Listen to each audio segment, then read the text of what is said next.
What's up, y'all? We live straight with another episode off the Riff. It's your girl Tori and my brother Trance. Y'all know the deal. Hope everybody feeling good. How you feeling today, bro? I'm doing all right. Been a long week. I think since the last pod we had, a lot of things have transpired. Yes. But for me personally, just been a lot of working, a lot of building. That's all. So what you do? Working on the pod, everything that we kind of got going on. I feel like my past few days kind of been consistent of that outside of work. I've been having a cool week. It's only Wednesday. I'm just trying to make it surprising. Y'all know the vibes with that. So you know what I want to mention though, before we get into shit? Our first episode did pretty fucking good. I haven't got an opportunity to look at the views today, but I know that our views was pretty good for 2 weeks, for like a 2-week run. I think at least views probably like by last week. yeah, we got a lot of good feedback, a lot of what people enjoyed about it. I think it was a good topic. I think it was a good conversation, especially for our first one. And we just, you know what I'm saying, we went a week and a half or 2 weeks now. Yeah. And just building a whole nother episode out. And then, but we always start with, you know, checking in, seeing how everybody's doing. And then now we got to speak about the hottest topic of the moment. I'm quite sure everybody's seen it, the video with Diddy and Cassie, and what transpired there. And no, we're never for abuse of any kind, especially domestic assault of that nature. Sexual assault, any type of assault. It was difficult to see, but I think also for me, it was kind of one of those things where it's just like, in the back of my mind, I'm like, we really, you know what I'm saying? People can come out with allegations about things, but when we really see the video proof, it kind of reminded me of the Ray Rice situation. When we see video proof, it's just like, it's no denying what has gone on or what happened. And then I think you can, you know what I'm saying, you know what I'm saying, connect the dots with everything else that went on. And it's just like, all right, it's time to get him the fuck up out of here. Yeah. I think it's just, it's crazy because when you looking back as a kid, like, this motherfucker was very integral in hip hop. Yeah, I was just about to ask you, like, your perspective, you know, on that, being as though we kind of had like a considerable. Right. It's just crazy because it's just like how important and influence he was in hip hop, but then it's just like knowing that shit was going on the whole time. And who knows what else he's like, I'm a motherfucker that powerful with what's got going on. Who knows the reaches that shit has been covered up. Right. But now we see it. Now the legacy, I mean, everybody talk about tearing down a black man legacy. Hey, you've done shit in your life for your shit to be torn down. He tore his own legacy down. I don't like when people try to use that as like an argumentative piece with being like, it's just, black people can't have judgment on other black people. It's like the R. Kelly situation in the sense where it's just like, yo, motherfuckers have built their lives on the soundtrack to this motherfucker's music. Right. And it's just like, you didn't really associate it with the person. And then once they get there and then that shit comes out, it really makes you look at a person completely different. Especially once you see the video, it's just kind of like, yeah. But it's just, I mean, one of the people that we've heard a lot of stories about.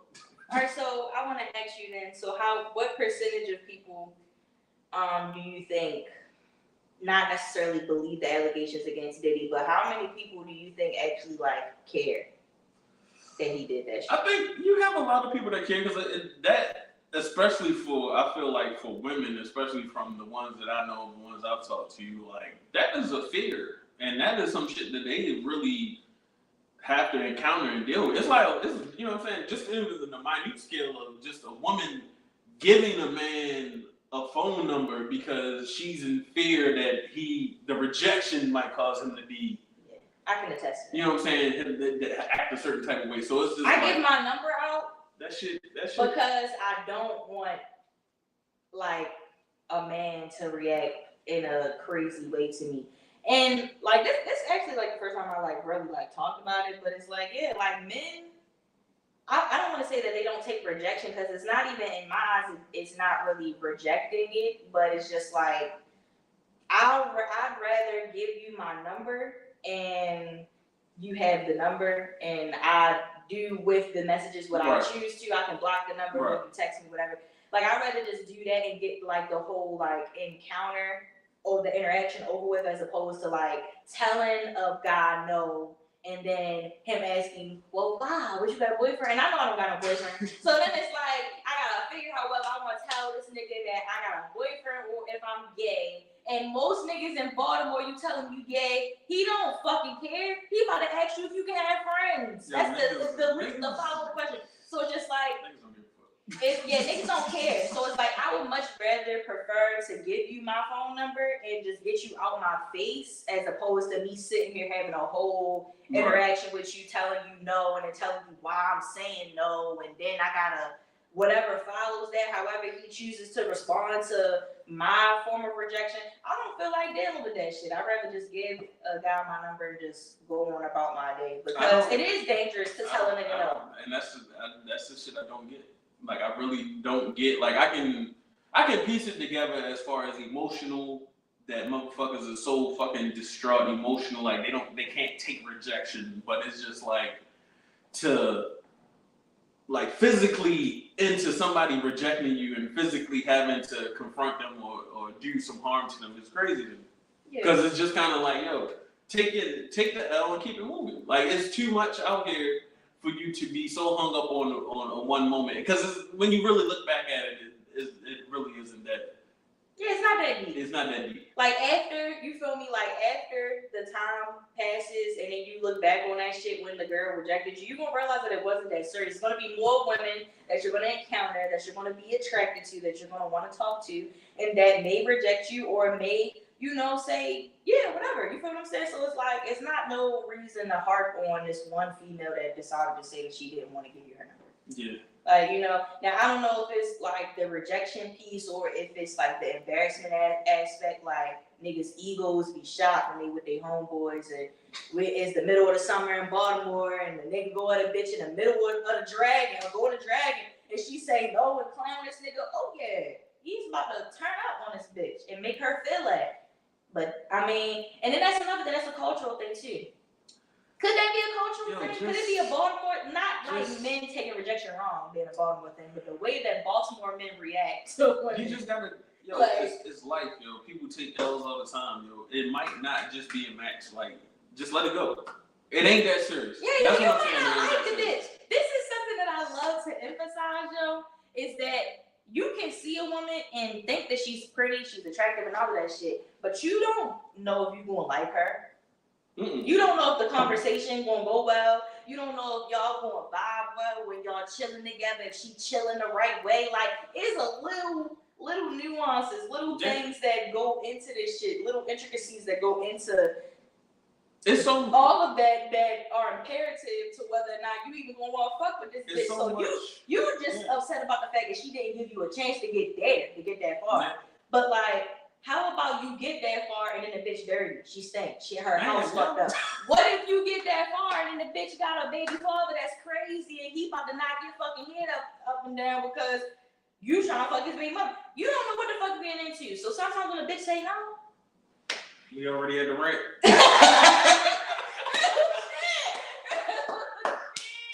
was already in the rent. That's Tori Trance right there. That's facts, yo. Like, yo, sometimes when a bitch say no, take that no and feel blessed, my nigga. Because some of y'all be ducking and dodging some bitches, and y'all don't be thinking that y'all dodging bullets because in that moment she a bad bitch with the 30-inch middle part bust down, and she looking like Ari, she looking like Jada Wade, but she don't know that bitch didn't do her laundry before she hit the club tonight. That bitch beard run funky. It's stinking there. She ain't flushed the toilet before she left out. She's dirty as shit.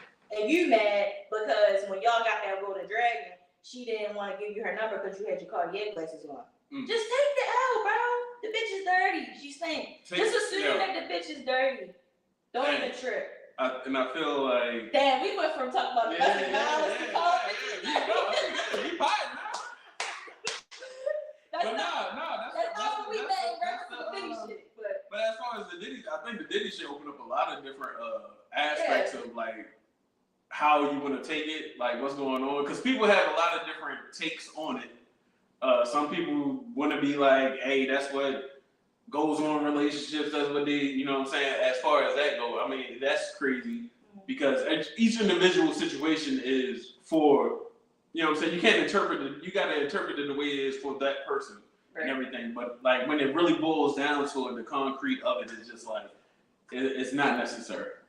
It's crazy, but it really, I feel like even though she has to live through it again, I think it really brings a light to a lot of shit, and I think that's what we really need to do, because a lot of people don't believe shit until they see it, and when we see it, it's like now you cannot feel like.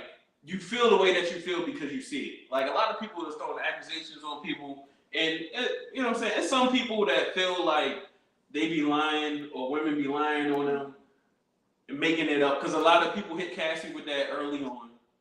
And I feel like it's crazy to live through some shit, to be like, yo, such and such did that shit to me, and people online who really don't fucking matter on some real shit be like, nah, you lying, you just try and get the bag, you just try and get the money, and then nigga, she was in a relationship with him. Well, y'all think that she wasn't getting the bag when she was actually fucking this nigga? Like, come on, let's be for real. I don't think that Cassie was out for a payday.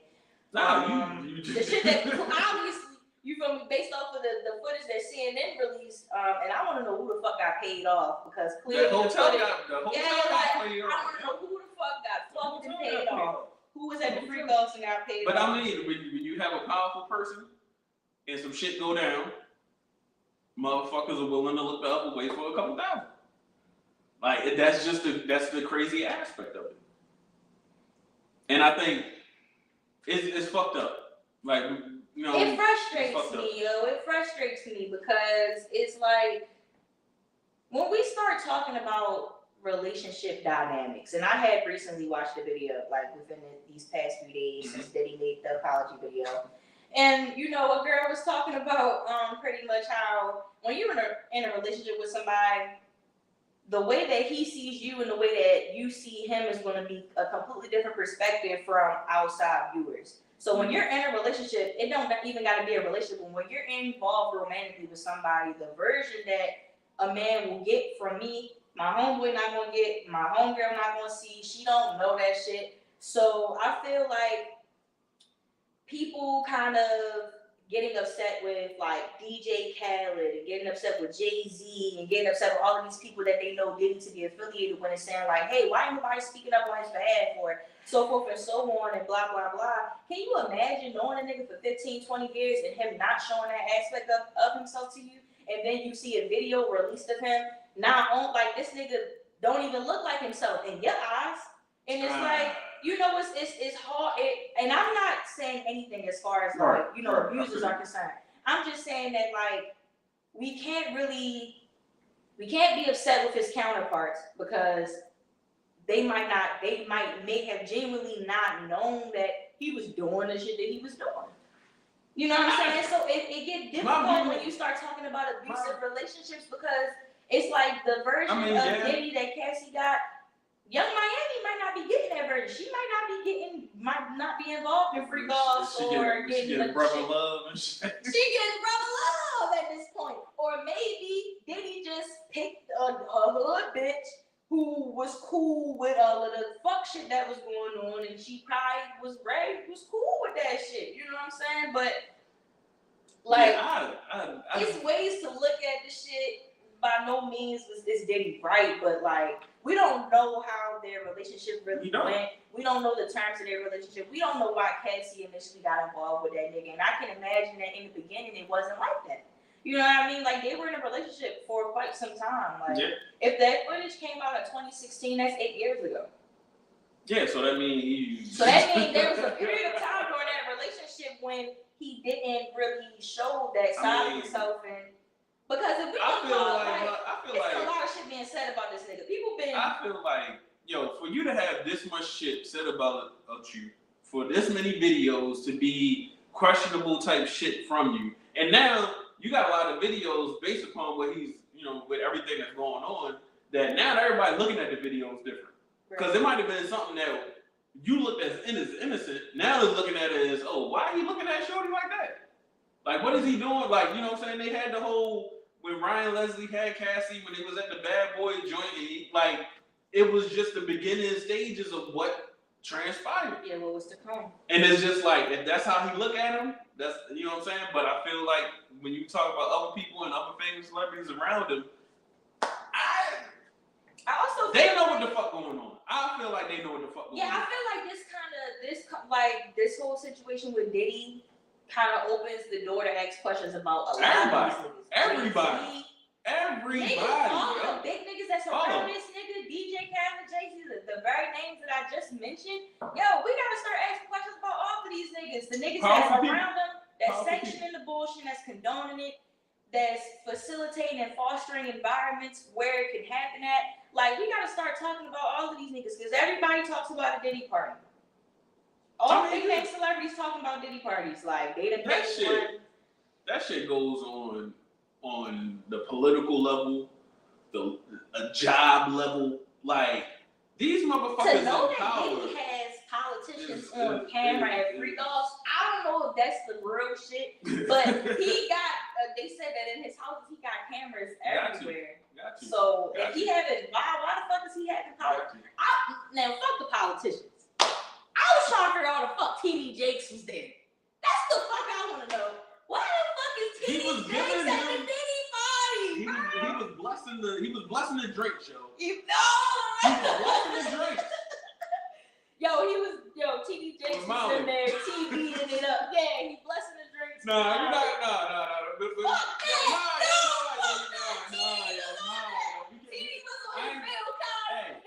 Somebody said that shit, he was there. I don't know.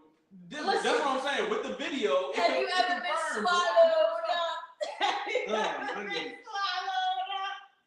I hope the viewers don't. All right. So that was, you know what I'm saying. So, and my other point of it was, I've seen a lot of people. You know, so a moment like this happened. Mm-hmm. I don't think nobody. People made fun. Comedians made fun of like Diddy running around in the hotel and stuff like that. Right. And then when Diddy had the apology, people made, you know what I'm saying, fake apology videos in that sense. I ain't trying to switch over that, but yeah, we transitioned into that. But when I hadn't thought about it, because I seen a lot of people was Desi Banks was one of them. Yeah, he was criticized. He was criticized for social media comedians that criticized for doing the video and it being in poor taste. And I'm always thinking about moments that happen, and it's just like that was a bad and horrible moment for Cassie. Yes. And what's going on now is just like comedians and other people, just random people, honestly, just taking advantage of it, making content off of it,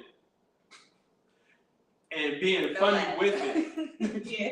And being funny with it, and it's just like, how do you feel about, one, the comedians making the content, and two, people having a problem with people making the content? Okay. Now me personally, granted, this was an extremely traumatic experience for Cassie. I can't imagine her being able to find light in any of it. Just being real. Me personally, me as an individual, however, I can kind of find some. Well, no, I'm gonna keep it a buck. I was about to say I can find some comic relief for some of my own personal trauma, but a lot of the shit that I have been through in my personal life, when I think back on it, I don't smile or laugh. I can't find shit funny about it because it wasn't funny. It wasn't funny then, and it wasn't funny now. So my opinion on that is, I understand from Desi Banks, like a Desi Banks, like I can understand from that perspective of being like, this is a moment to create content. Yeah. Like, this nigga Diddy that uploaded this bullshit ass apology. I'm ready to crack loose on this nigga. That's literally what this nigga angle was. And it was funny because Diddy was on bullshit. That apology was bullshit. And it indeed was worthy of ridicule. So, like, I mean, but however, if I was Cassie, I'm pretty sure during all of this, I don't think that she's on social media as much as niggas probably think that she is. She probably not paying attention to this shit because she know that shit can blow up on social media. So I can assume that, if she had seen that shit, she probably wasn't pleased, but I don't think that she laughed. And if she did laugh, I mean, shit, she got a good fucking therapist, because that means that she healing through her trauma, and she was able to find light within that. But do you feel like? Well, I mean, they gonna make the content regardless. Yeah, niggas gonna make content regardless how the fuck we feel. It's funny, right? Like, Did I feel like yes, I did. But isn't that like? I feel like that's what the comedian does. Yeah, he's supposed to make light of fucked up situations and shit. Because I feel like they're gonna troll the Diddy apology because it was bullshit. We're gonna troll Diddy because Diddy is Diddy. Like, you know what I'm saying? Diddy gets trolled because he's him. Like. But it's just to me, it's just like I see people up in arms about it, and I'm just thinking to myself, like, I don't really. It's nothing that I feel like I get up in arms about because I feel like I can enjoy the comedic aspect of it. You know what I think? I think it is. Where the disconnect lies is because we aren't the ones experiencing it. We aren't connected to her. Now, if that was my sister, because I'm gonna keep it a buck with y'all. When I watched the video of Diddy doing what he did to Cassie, I was infuriated. I'm gonna be honest with you. I felt like she was my sister because I was so upset. Like, not no crying and shit, but I just was mad. Like, yo, like, what the fuck? First, I was mad that she didn't fight back, but every woman not the same.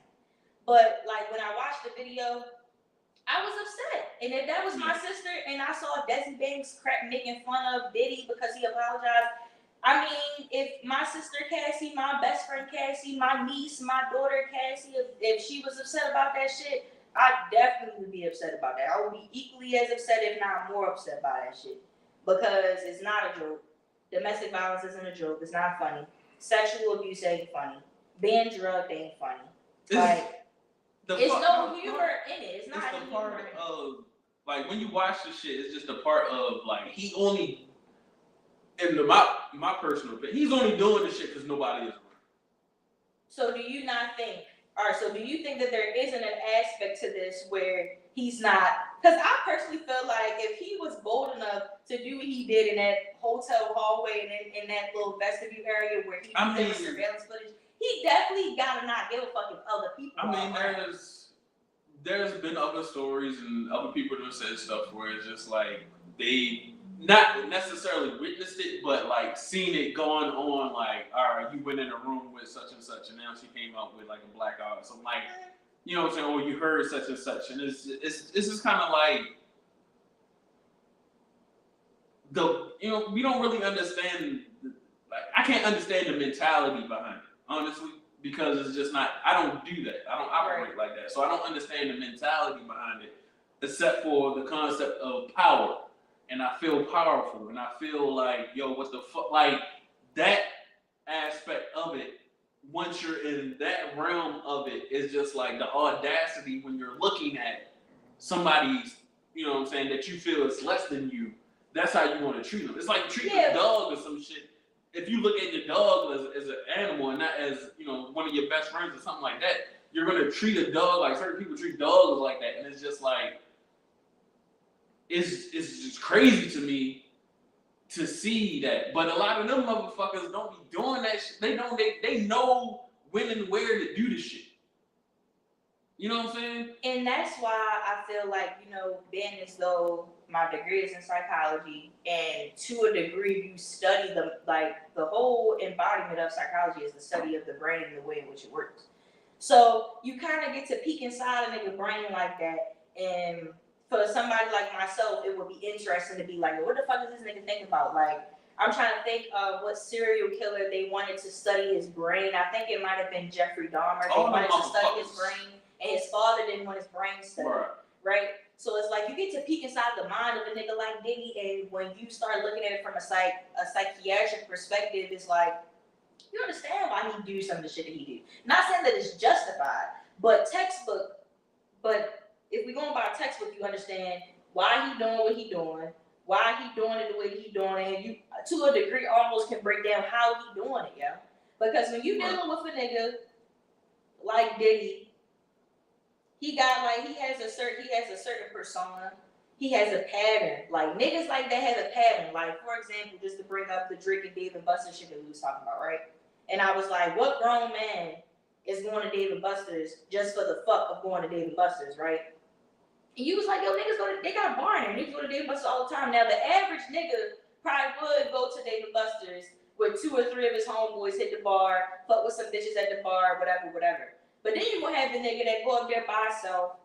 He gonna go to the bar. He gonna talk to people in his age group. He might buy a bitch at the bar drink, but he probably not gonna talk to her too much. He's gonna do that. It's gonna be repetitive. He's gonna create a pattern. He's gonna do that several times. And then there's gonna be a day when he come into Dave & Buster's and he go to the bar and he buy a drink and then he's gonna go to the arcade. You feel what I'm saying? And ain't nobody thinking shit, because they like, yo, this nigga fucking come in here and go to the bar and go play games all fucking time. They not thinking this time he going back there to go fuck a kid. You feel me? So it's like, this nigga got a pattern. He got ways about himself. And it's obvious that these patterns that he has exhibited and have demonstrated to amongst his peers, niggas probably not assuming. His kids are probably not assuming. This nigga got 3 daughters. He got 2 daughters that's on social media that's for a fucking fact gonna see this shit.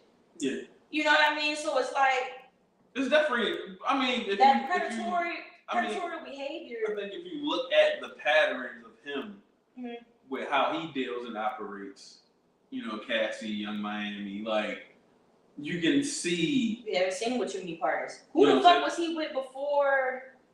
Well, obviously he was with somebody named Lisa. I think that's Justin's mom. He's been with her. He's been with Kim. He had J-Lo. I mean, public relationships. The one chick that he just had the kid by. And we don't even know who the fuck. I don't know. So I mean, who knows? Yeah. Who knows the actual pattern? We only know what the public, you know, has shown to us.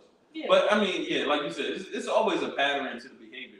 And especially if it's with a lot of questionable videos of him, as far as a lot of things. I wish we could insert that video when Meek was freestyling at the party. I always think about the fucking what's that, Drink Champs? Oh yeah, like when you like that guy. That shit had me really like, I don't know.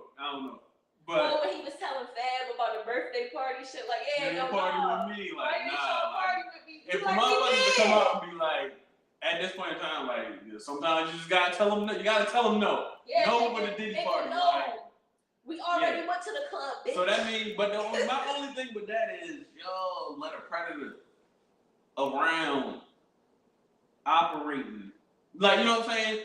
Yeah. You can't sit up here and say, on one end, well, Cassie wanted it, and not understand the influence that comes with dealing with him. Yeah, and then having the other motherfuckers who was men, grown ass men who's been around him, who knows how he gets down, not saying shit about it. Because they are too benefiting from the influence of this motherfucker. You know what I'm saying? So it's one of those things where it's just like, it's a lot of people compliant in what went down and what was going down. Yep. And a lot of them is probably not going to say shit. They're probably going to stay in the background because, you know, once you start speaking, the bones start coming out your fucking mouth and shit. Try to hide them in your closet and shit. Then the dead bodies start popping up. It's just one of those things where they're not going to say rehab in that apology. Not to everybody cut you off. He mentioned rehab, and is nobody going to talk about the rehab? Fuck that's rehab. Something he mentioned. He don't get the benefit of rehab. Yeah, but what I'm saying is that he mentioned rehab. So are we gonna factor in also, nigga, what you had, a drug problem? He probably did. All them niggas. He probably did, but we didn't know shit about Diddy having the. But that's what I'm saying. We're not gonna know about these niggas' drug problems unless they really have some odd ass behaviors. You know what I'm saying? We're not gonna really know about a nigga on lean and shit like that unless they promoting that shit. We don't need to know that they got a fucking lean problem. We didn't need to know that. Yeah, we didn't need to know that Future had a problem with pills, had a problem with drink. Man, need to know that. That's just like he told us in the music. with Michael Jackson and having to take the anesthesia to go to sleep and stuff like that. Like that's some shit that he probably was doing that we discovered after the fact when the shit went left. That's some deep shit. You know what I'm saying? But we not on that level. We're not on that level. We're not dealing with. And propofol, that's an anesthetic, and propofol not you. That's what the fuck they give you when you about to go when they put you under, nigga. Yeah. That's so you got, you know what I'm saying? I mean, you don't never know what motherfuckers are really dealing with, and then the medicine that they're taking to get some fucking sleep. Like, I mean, as a regular person, it's hard to get some fucking sleep. But when these motherfuckers really need to sleep, they might take a drug to fucking knock them out. You wanna know what a psychiatrist told me? When I was talking to her about insomnia, she was like, believe it or not, if the whole world considered they suffer from insomnia, they would say that they do. And if everybody could take medicine and go to sleep, they would opt to take medicine. Everybody suffers from insomnia to some degree. Everybody suffers from anxiety to some degree. Everybody suffers from some people suffer so much so to a degree where they need to be medicated for it. However, depression to some degree is universal. Anxiety is universal. Like all of that, insomnia is universal. Like it's universal. So it's like for example, when niggas was talking about the Ambien prescription that Drake had and shit, I'm like, shit, my mom got diagnosed with insomnia. She fucking take Ambien. The fuck? It ain't shit wrong with it. Like, he very much so could be an insomniac. He fucking tours. He's one of the biggest artists in the world. It would make sense for him to be on Ambien. So it's like niggas try to certain shit. Yeah. Niggas sensationalize certain shit that is just like the average nigga walking down the street is doing this shit. Like literally, so it's not. But I think the other prescription that we couldn't see, not to like get off topic. Ozempic. No, not the Ozempic. The other prescription bottle that was Adderall. Oh well, I mean, and niggas was like, he's making concoctions, he's mixing the Ambien with the Adderall. What the fuck? I mean, come on now. I don't think that, yo. You got motherfuckers got high cholesterol, high blood pressure. Like, it's a lot of niggas doing concoctions. Niggas is on all type of shit. You be surprised. Not even shit, like, you know what I'm saying?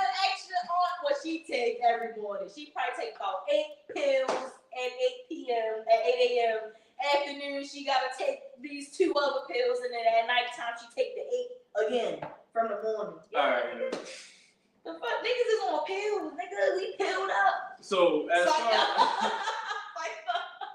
I can tell you everything. We pilled up, nigga. We all perking niggas. It's like the new drug. But no, all right. So as far as Diddy go, any more views on that? Like I feel like that kind of rolls out into like our whole shit with the power of curiosity. I kind of want to like lead off into that.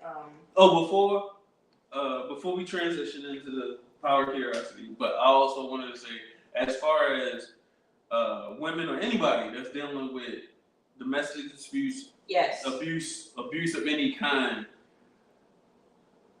Reach out to somebody. Reach out to somebody, talk to somebody, and I understand. If we can, since this is a live stream, I actually want us to see if we can incorporate the domestic violence like hotline number, like suicide hotline number. I'm gonna try to incorporate that into the description, because yes, you're seen, you're heard. We believe you. Yeah.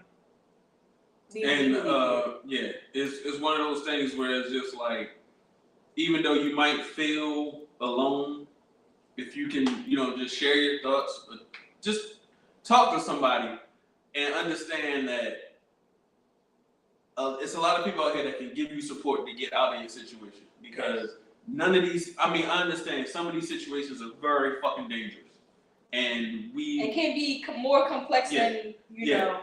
You know what I'm saying? We don't. Some people not really telling you how deep the situation is that they can't just get out. But when I always think of the situations and I always hear them, it's just like, yo, really talk to somebody that you feel comfortable with, and when they're telling you like, we support you, you can get out.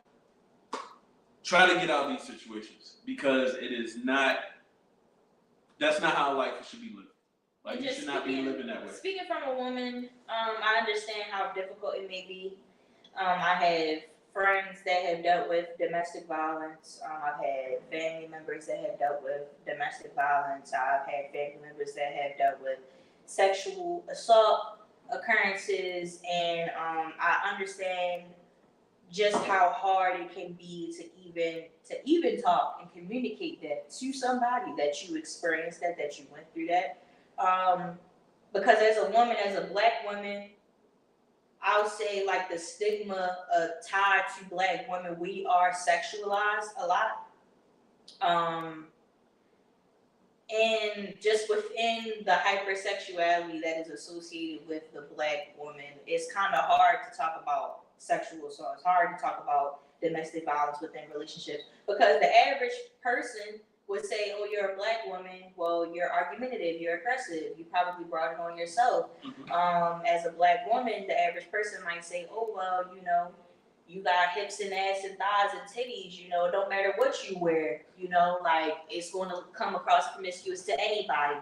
So it's like, I understand how hard and difficult it can be as a Black woman to relay that message to somebody and have them truly understand. So with that, I just want to touch on that as well. Like, reach for somebody if you can. But if you can't, I understand why you can't. And pretty much, I just want to tell everybody, you know, keep y'all heads up. And to the survivors, for the men, especially young boys. Yeah, men go through domestic violence as well. Just for the just in general, keep your hands off of people. Bro. Just keep your hands to yourself. Figure out ways to express yourself, write stuff down, have conversation with the fellas and stuff like that. You know what I'm saying? You have to understand how to emotionally express yourself without physically expressing yourself and try to have dominance over a situation thinking that you have control, because your ass will be locked the fuck up. Yes. They will kill your motherfucker. Like, get your shit together. And for a lot of young motherfuckers, I feel like, well, a lot of young men, I feel like we need to have, older gentlemen need to have conversations with them to talk to them to learn how to express yourself. Because we get it. It's a lot of pent up frustration, a lot of pent up stuff that you have inside that you have to get out. But you cannot express yourself through beating on, like, that's not control. That is not control. Because easily you can get your ass beat the fuck up. That's not control. That's not how you control situations.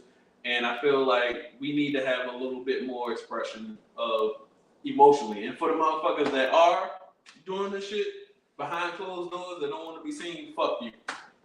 That's what I feel. And I hope you get your day coming to you. Yeah, because I know for a fact, I feel like I hope Diddy gets what he deserves. After I saw that video, I really want to say, like, yo, I hope this nigga get what he deserves, man, because that was fucked up, for real. That was fucked up. But when I was pretty much saying, like, that kind of folds into, like, the power of curiosity, I was doing a little bit of research, and apparently there are two types of curiosity. One being, let me find what I want to say specifically, but is epistemic curiosity and there is perceptual curiosity. So, epistemic curiosity. What's up?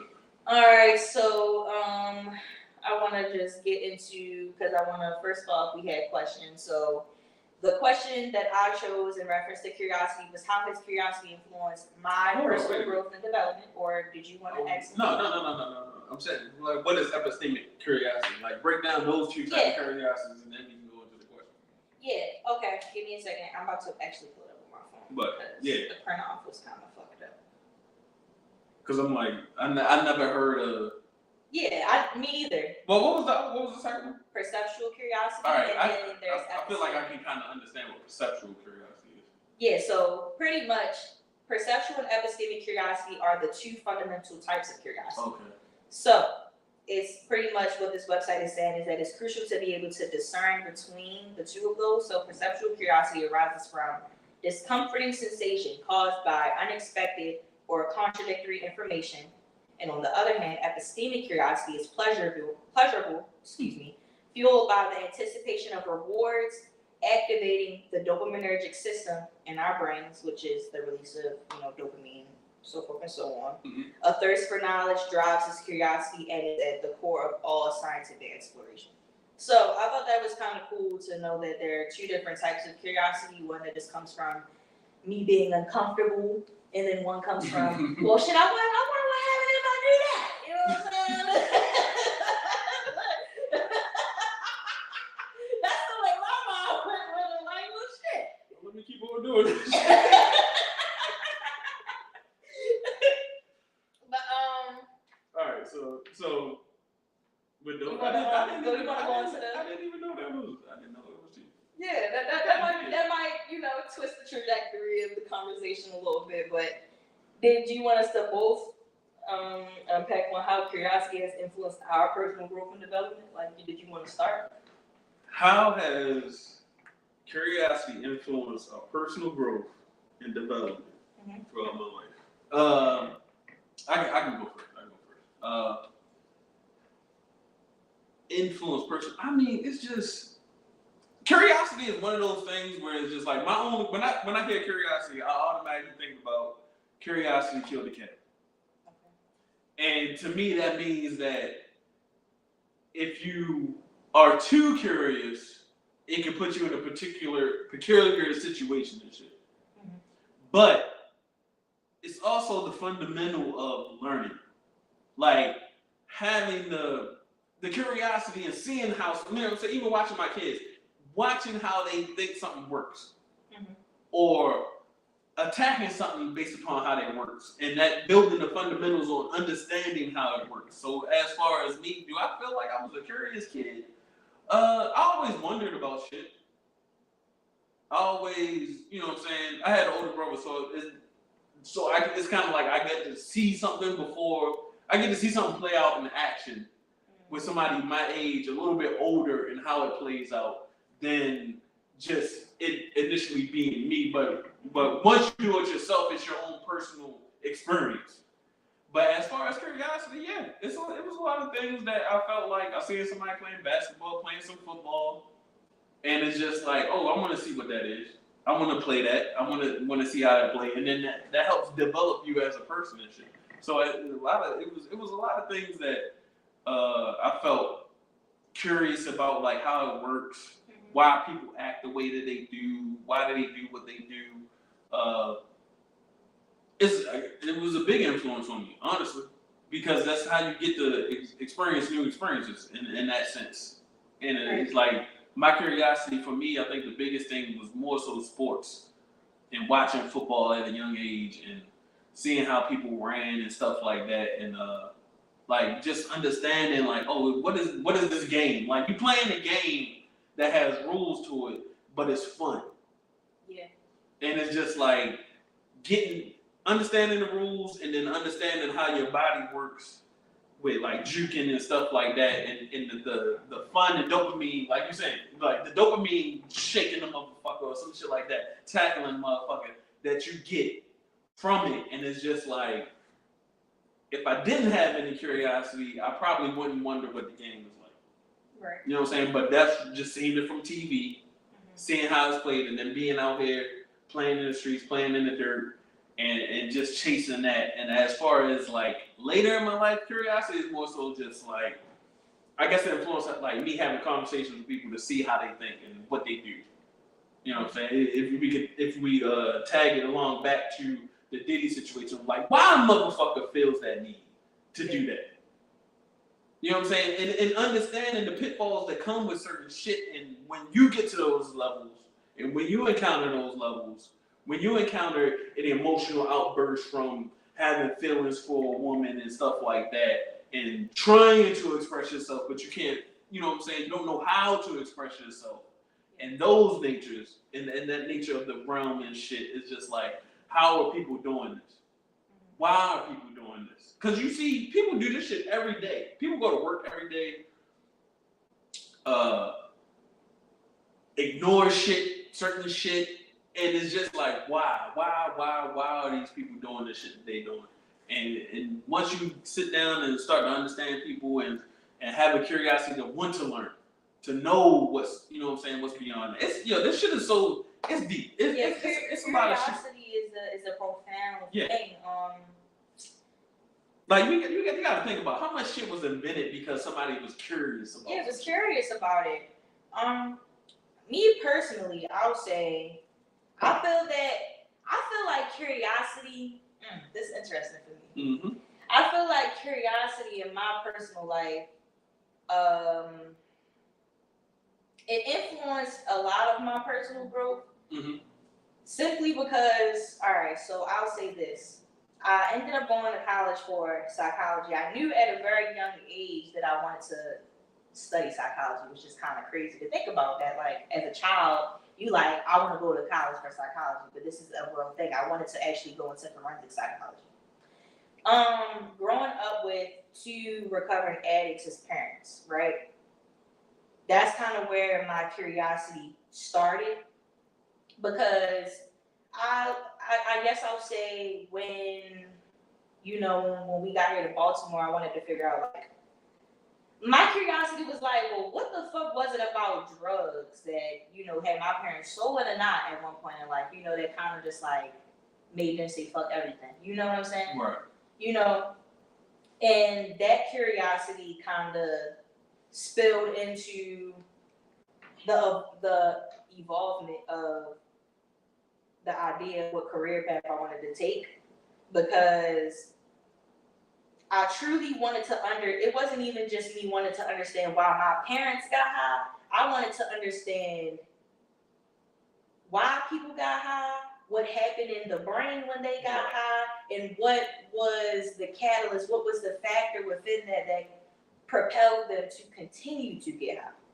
That shit is especially in a city like this, that shit is it's an umbrella over top of a lot of shit. Like, a lot of people are affected by those effects, and it's just like, once we don't understand, like, we need to understand to get to the root of it. And I feel like a lot of kids had to deal with certain stuff like that, and that what piqued their interest about certain things.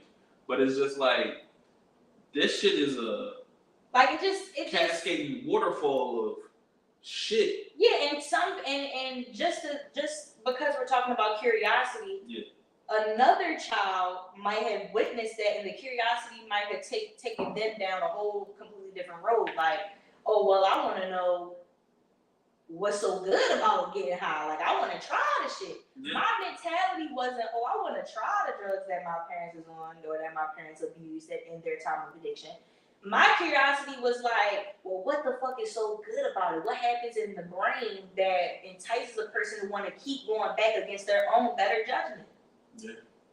So curiosity definitely influenced my personal growth, because that was a goal that I had set for myself throughout, I would say high school, I guess. Like, just, once you get of that age where they start talking about college and picking a major and all of that shit, you gotta start thinking about your life and adulthood and careers and what the fuck you gonna do until you die and shit. And I was like, well, I guess the biggest thing and like I said, I led with forensic psychology because I would love to be the person that determines whether or not a person is insane or not to stay in trial, right? Mm-hmm. I wanted to evaluate inmates, felons, like convicts, like real niggas, like shit like that. I didn't necessarily want to be like a marriage counselor. I didn't want to be like a children's counselor. I wanted to work in jails, and I wanted to help rehabilitate ex-convicts of like 20 plus year sentences. That's something that I was interested in doing. But yeah, I feel like that curiosity of like addiction, the curiosity of drugs, my own personal experiences with just like, surface level shit like drinking liquor, smoking weed, that curiosity of indulging, and then kind of seeing the ways in which things play on your psyche and the way in which things play on your psychology, and how it's like, you think you can't be an addict until you become one. And I had talks all the time with my parents and shit about like weed and shit like that, and how smoking weed is so casual today.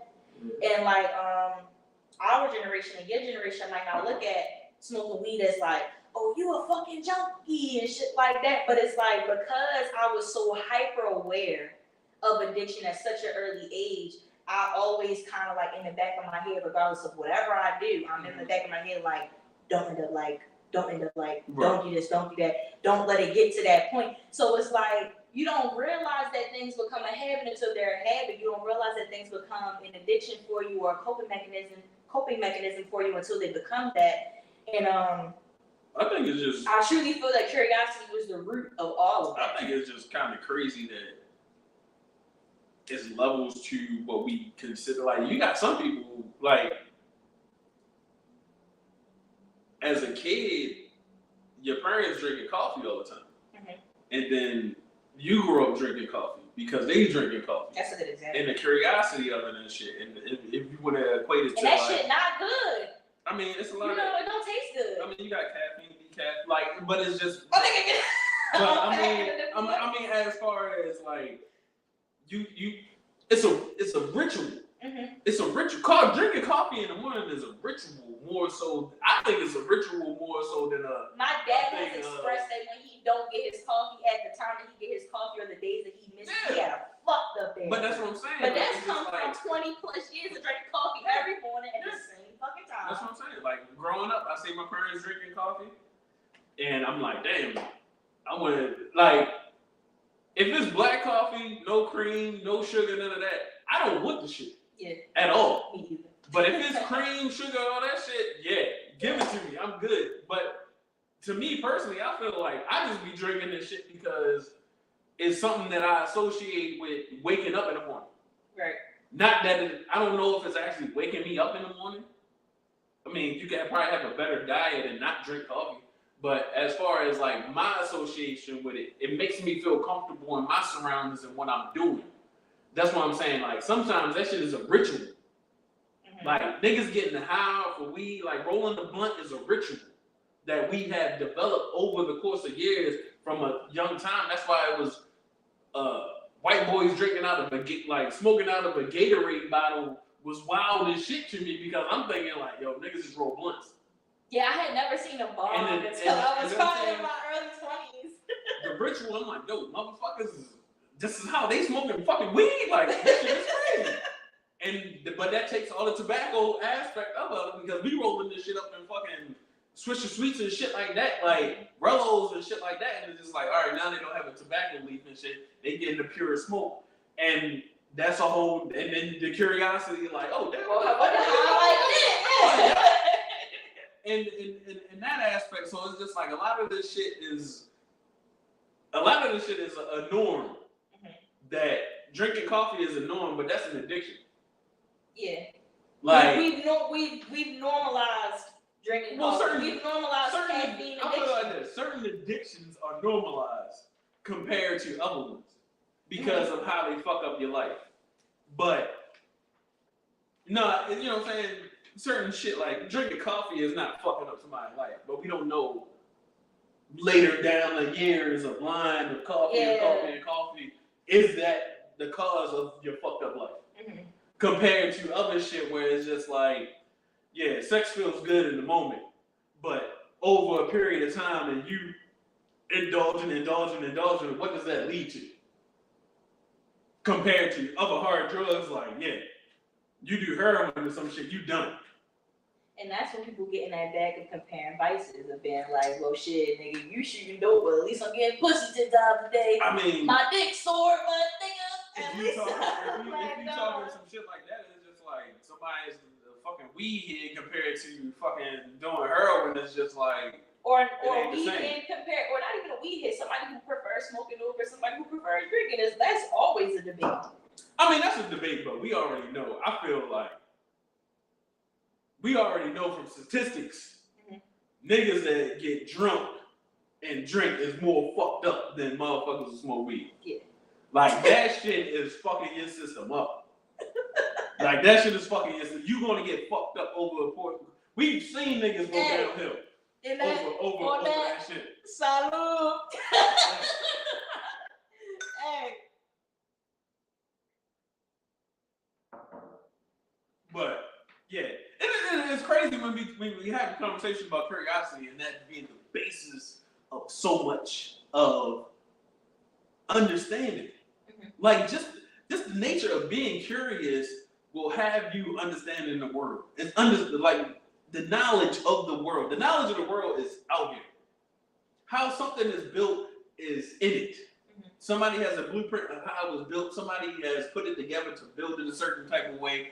You having the curiosity to be like, I wonder why, I wonder how, and really channeling that in figuring it out.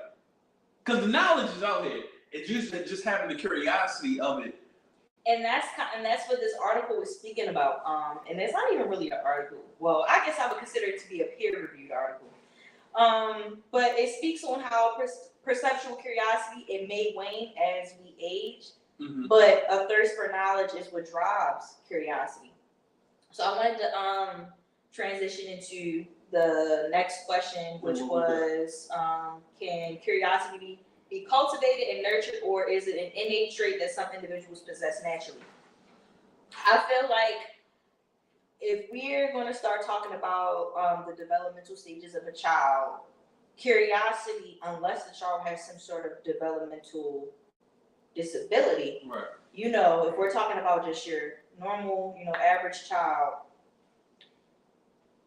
a baby is curious. Yeah. They looking at everything, they touching everything, they want to feel, they want to put it in their mouth, they want to feel what it feel like in their mouth, they want to taste it. They looking at all different types of stuff. They moving their body around. They're curious about the world. I think that's actually one factor that is indicative of having like a healthy, cognitively and psychologically healthy child.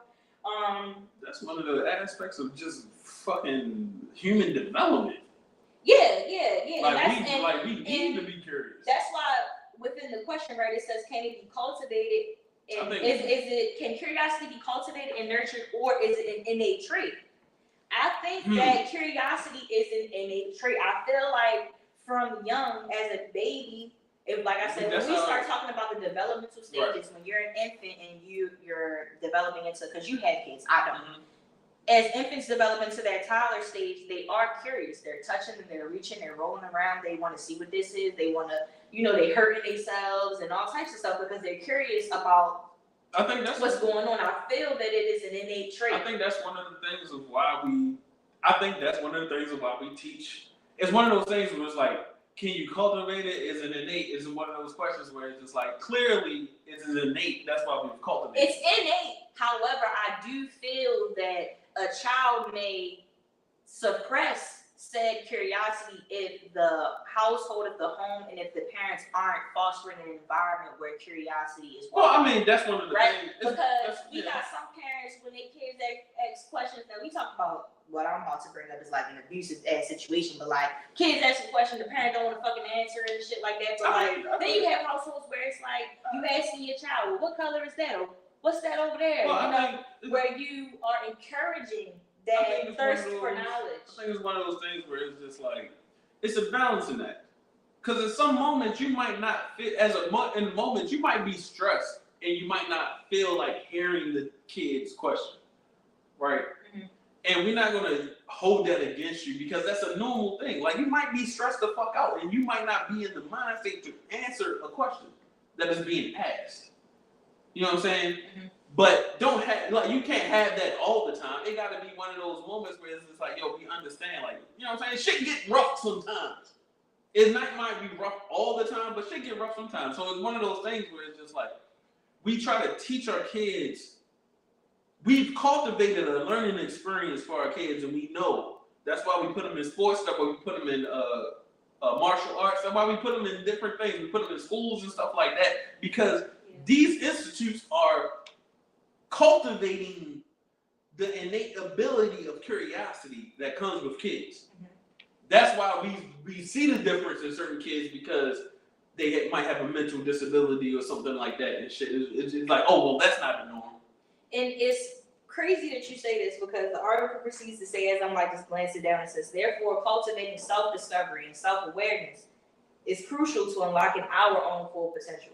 So just like how you said, That kind of gives the child a sense of independence once you enroll them in something like extracurricular activities like sports or chess or something of that nature, where they're amongst their peers and they're able to kind of like piggyback and bounce back off of what they're surrounded by. And that within itself breeds grounds for curiosity to thrive. Yeah, you challenge the kid. It's like I'm taking my son out there to play baseball, and you know what I'm saying, they all the same age, but everybody is on a different level. So yeah. I'm practicing with my son, and I'm trying to get him up to speed to where I think that he's going to be. And then I go out there and I see other kids, and they just look like they've been playing baseball fucking their whole life and shit. And it's just like, all right, this is a moment where I can't, like, it's what my kid is internalized. Yes. He might see this shit and be like, damn, I gotta get better. Or he might feel like I'm not good enough. But and then it's on me to be like, yo, the only difference between y'all two, this is what I gotta instill in him. The only difference between y'all two is the work you put in. Right. This is why I gotta practice with you. You don't know what he put in. You don't know what this kid has put in to play the way that he's played. But I have to instill in you to keep getting better. Like, you're only going to get better if you keep practicing. That's the only way shit is going to happen. But he has to have fun within it.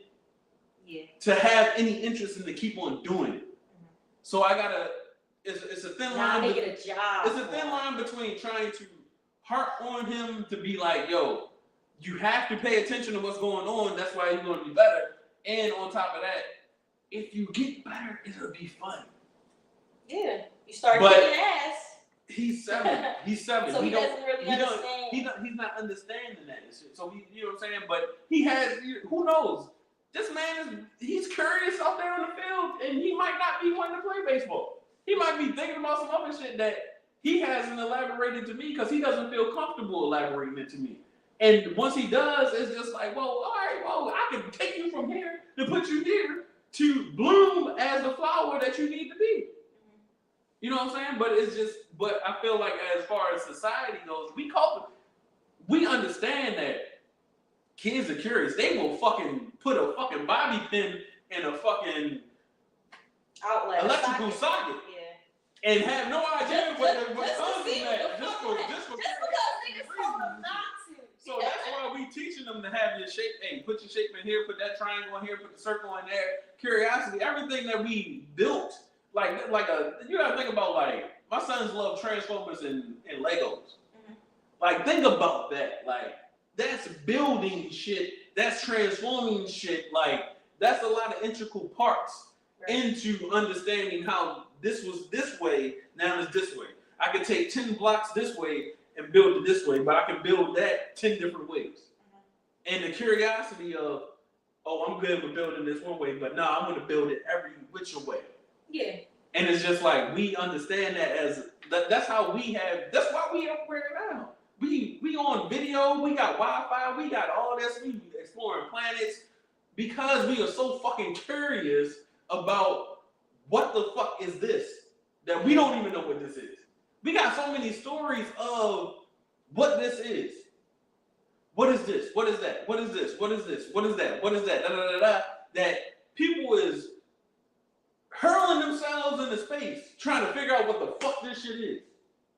Yeah, going on what we would say in Baltimore, a dummy mission. You know what I'm saying? Shit. When we talking about NASA and until you fucking discover some shit, and then niggas know your name for the rest of life. Who walked on the moon? Who was the first nigga to walk on the moon? Well, no, that nigga did. Don't matter. Neil Armstrong. Wasn't Neil Armstrong? Well, Neil Armstrong. We know him for that. I mean, 100 years from now, we might not know Neil Armstrong, but it might be Elon Musk. Who? Just like, well, the first nigga to walk on Mars and shit. Shit, they trying to get their ass over there. They trying to get to Mars. They posted pictures and shit. Niggas saying that the pictures is the Grand Canyon. We'll never know. But that's what we're trying to figure it out. Like, come on, yo. But we on a fucking planet.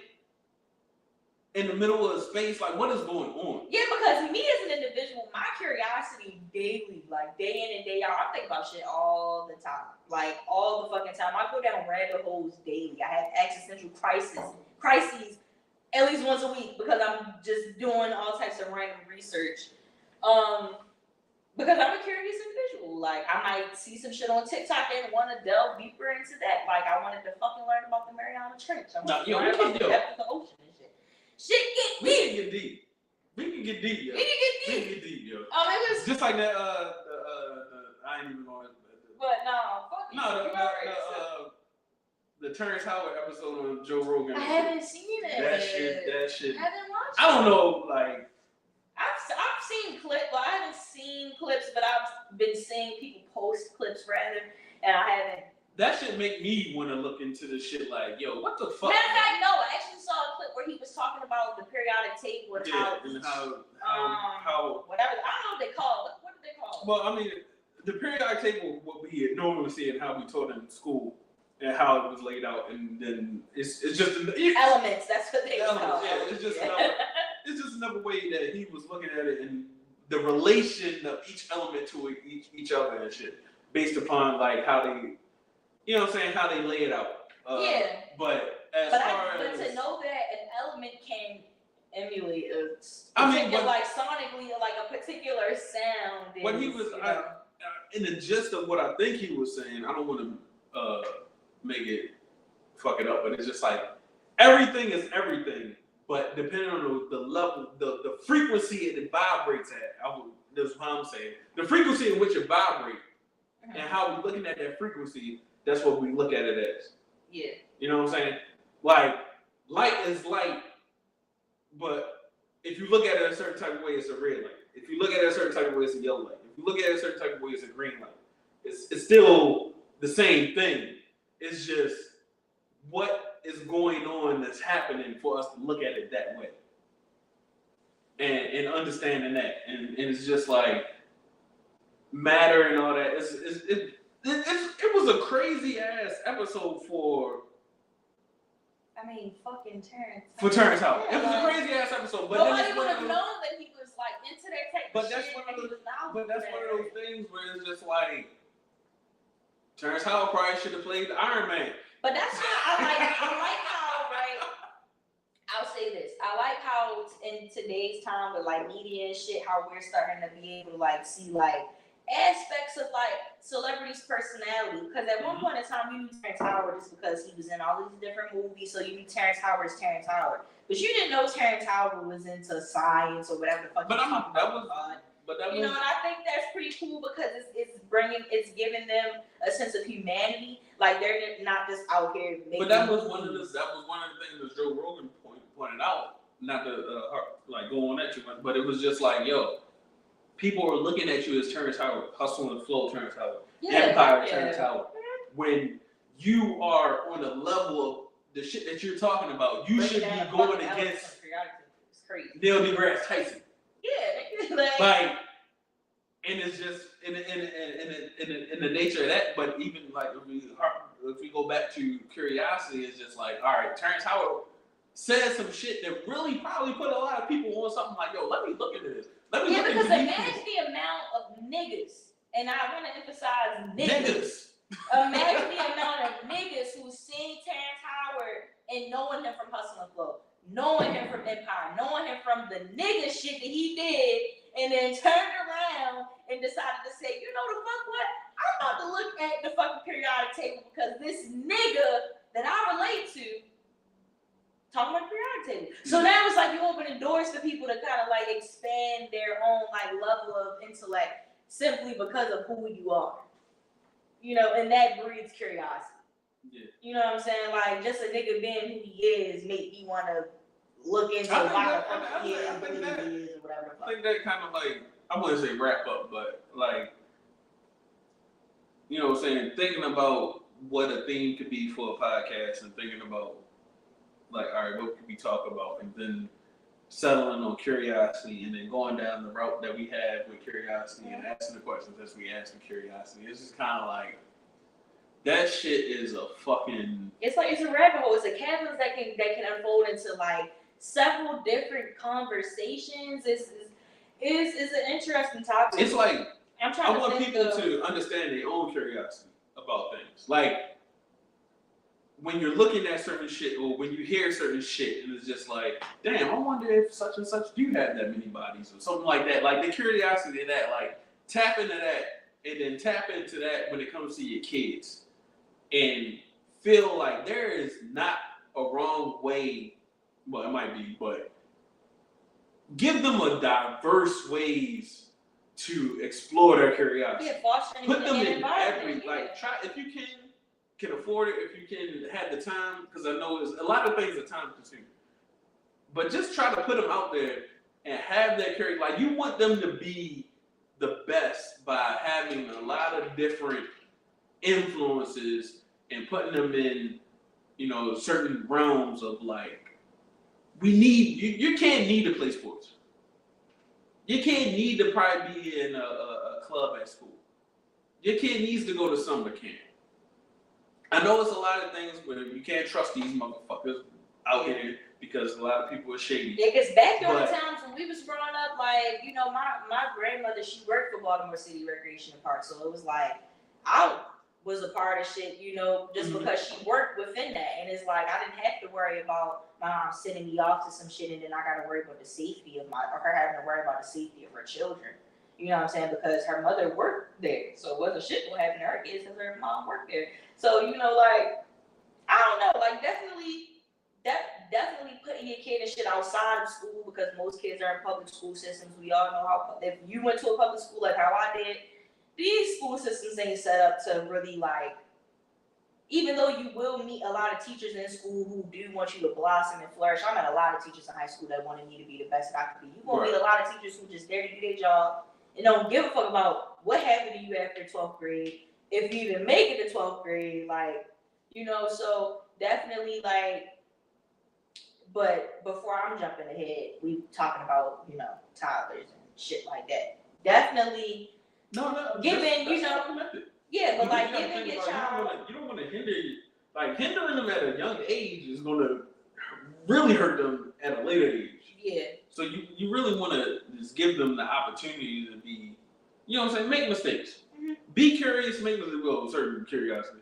but make mistakes and understand it. Yeah. And don't be so harsh on them for the mistake that they made.